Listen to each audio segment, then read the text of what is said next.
महाराष्ट्रात MBA आणि वास्तू विशारद या अभ्यासक्रमाच्या प्रवेशाची मुदत CET सेलकडून वाढवण्यात आलेली आहे।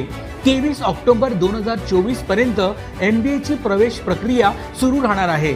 अखिल भारतीय तंत्र शिक्षण परिषदेने तंत्र शिक्षणाअंतर्गत येणाऱ्या विविध अभ्यासक्रमांच्या प्रवेशासाठी 1 महिन्याची मुदत वाढवली आहे। यामध्ये प्रथम वर्ष आणि द्वितीय वर्ष लॅटरल प्रवेशाची मुदतवाढ विद्यार्थ्यांना मिळालेली आहे। संस्थात्मक स्तरावर कॅप थेअरीनंतर रिक्त राहिलेल्या प्रथम आणि द्वितीय वर्ष MBA अभ्यासक्रमाची प्रवेश प्रक्रिया आता 23 ऑक्टोबर पर्यंत राबवली जाणार आहे। महायुती सरकारमुळे विद्यार्थ्यांना हा मोठा दिलासा मिळालेला आहे।